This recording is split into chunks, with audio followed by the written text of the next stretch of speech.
Oberman is out and Reagan is in. He believed that America was objectively good.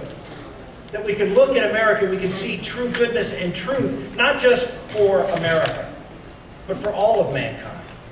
The Democrats completely controlled the House. They were divided between the hard-left Democrats who voted for Pelosi on everything and the Blue Dogs who voted for Pelosi on everything. Obama, the national community organizer who did do us the favor of organizing the Tea Parties for us. And we call it now American exceptionalism. American is not just different, but it is indeed unique. I know Mitt as a person, a very good person. I have also seen him as a leader. And I, for one, would like to see him lead the country as president.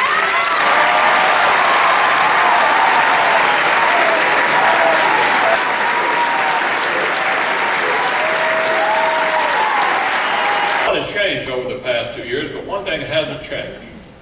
Democrats continue to underestimate the intelligence and the memory of the American voter.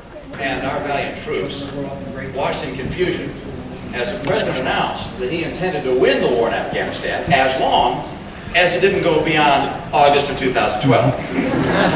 And while the Taliban may not have an air force or sophisticated drones, they do have calendars. To identify who the Muslim Brotherhood is, who the Iranian mullahs are, and what they're all about. And no, it's not just that they're terrorists, although he doesn't even use the word terrorist, but they have an ideology, a theology, that wants to destroy Western civilization and the head of Western civilization, the United States of America. One of the greatest outcomes of the last election is that people are reading and studying the Constitution as never before. I refuse to believe that America is just another place on the map with a flag. I believe that America is an exceptional nation of freedom and opportunity and hope. We are an exceptional land. We don't have to run away from our values and our principles to attract their support. On the contrary, we have to proudly underscore them. The difference was that he had voted for Nancy Pelosi for Speaker of the House, something I would never have done. Talk about raising your taxes. They talk about, I think, raise the taxes on some of these countries that are taking advantage of the United States. The president went from change you can believe in to, can you believe this change?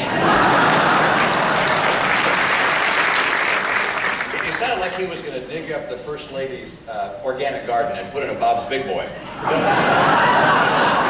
Pro-family policies have made huge inroads in our Hispanic community around the country.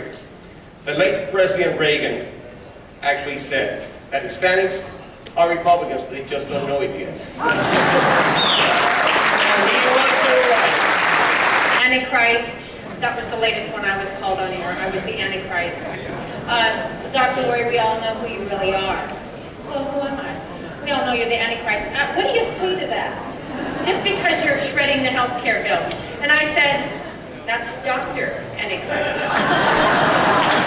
And we're often cast as the villain. That is not our role in American society, and we will not be forced to play it. Our current president came out of nowhere. In fact, I'll go a step further. The people that went to school with him, they don't even know, they never saw him. They don't know who he is. Theirs is a European-style solution to an American problem. It does not work there, and it will never work here.